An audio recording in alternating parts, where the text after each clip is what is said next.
What happens when a street-smart thief and a headstrong princess find themselves caught in a deadly game of power and magic?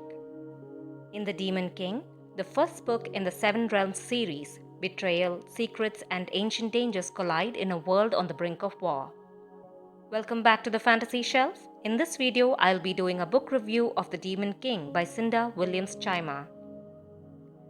Before we begin, a gentle reminder to like the video and subscribe to the channel for more such content. Now, let's start with the plot summary. The stories say that the Demon King nearly destroyed the world 1,000 years ago. To save the realm, a pact was made between the clan and the wizards to keep the wizards' power under control. However strained, this truce remains unbroken and maintains peace in the queendom of the Fells to this day. Han Alistair, a reformed street lord, stumbles upon a mysterious amulet with a dark history. Soon, a series of brutal murders follow in the dark underbelly of the Fells, with a corrupt Queen's Guard eager to pin the crime on Han. Meanwhile, Reza Anna Mariana, the princess heir to the throne, struggles against the restrictions of her royal life and yearns to prove herself as more than just a pawn in a corrupt political game. On returning 3 years after being fostered at the Demonai camp, she discovers that much has changed at the royal palace, and her mother, the beautiful Queen Mariana, is being strangely influenced by the scheming high wizard Lord Bea. As tensions rise between wizards and clan, Han and Reza are pushed into a web of treason and forbidden magic. How do their paths cross? Will the sinister power play be uncovered before the queendom gets torn apart by war and betrayal?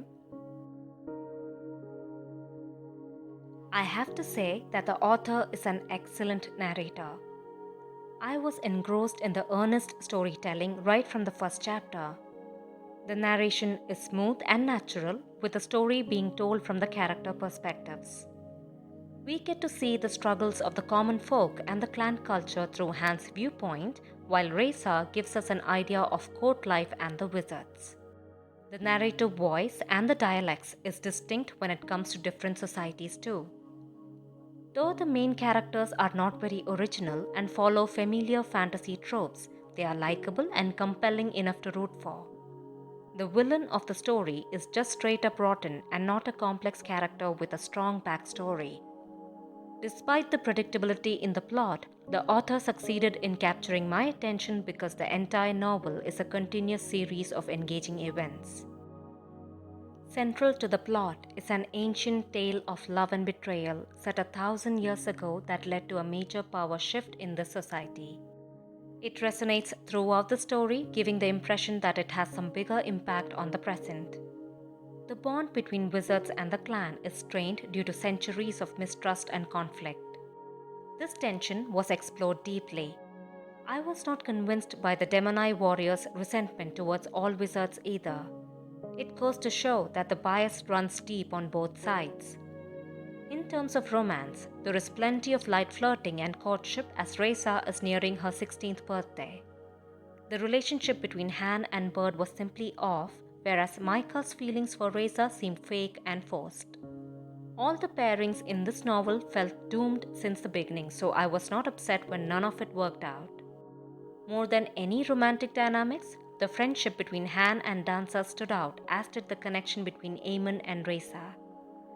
There are plenty of parallels in the lives of Reza and Queen Hanalia, her fabled ancestor, which I see as forewarning to the possibility of history repeating. The writing style and language is meant for a younger audience. There is no explicit imagery or descriptions of violence, but there is a disturbing disclosure towards the end, something similar to being drugged and abused that could trigger some readers. Despite the lack of an explosive climax, I still loved how the story concluded, with all the secrets unraveling, tying up every loose end, leaving me a very content reader. The author makes this fantasy medieval era setting effortlessly believable, with detailed information on the geography, the way of life, and rich history of the land.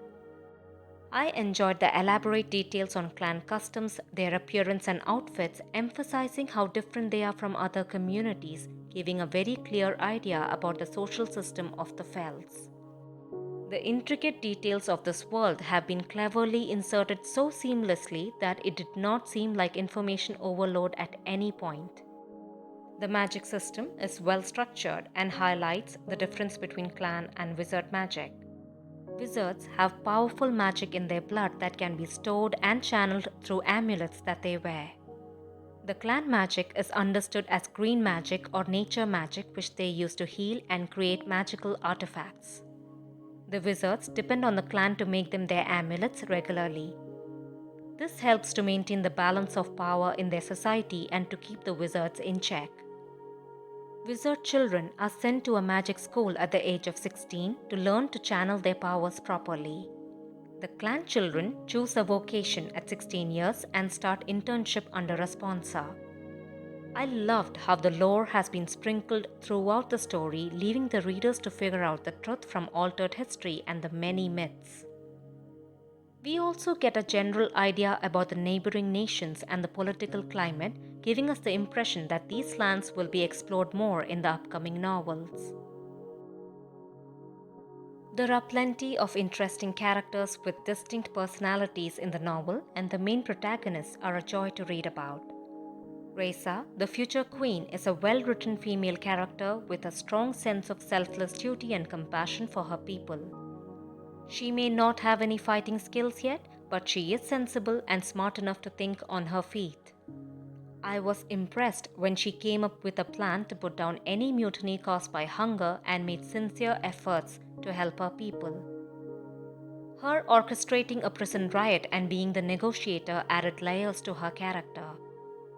Though she is kind of impulsive and spoiled at times, she has all the makings of a fine ruler. Han Alistair is a strong male lead, a complex character much more relatable than Reza. He has had to live a very hard life and is trying to find his place in this world. Coming from humble origins, he is a reformed gang member trying to make an honest living by running errands and trading herbs in the market. He is grounded and displays a strong sense of responsibility for his friends and family. Like Reza, he too is a good negotiator with the potential to be a great leader. Though Han and Reza are from very different worlds in the story, they had parallel arcs filled with mystery and adventure. I couldn't wait for them to cross paths, and their first meeting was delightfully memorable. This entire sequence showed another side of Han where he is kind, protective, and thoughtful. While with him, Reza discovers the true struggles of her people and how they perceive their rulers. The main characters certainly have good chemistry in this novel. My only concern with the leads was their age. They seemed too young to be taken seriously. I found it hard to believe that Han was a feared former gang member who quit before the age of 16. At other times, the wisdom and maturity of the leads at such a young age also took me by surprise. I was not convinced that Queen Mariana was under some spell and not making poor choices of her own. Even with the Bayers pulling her strings, she is still my least favorite character. There was no instance that showed her in good light of her ever being a warm parent or spouse. Moreover, instead of being proud of her daughter's accomplishments, she was not pleased that Reza was praised for helping the needy of her realm. Though I was invested in the main characters to feel worried for them, some of the supporting characters did not have much of an impact on me.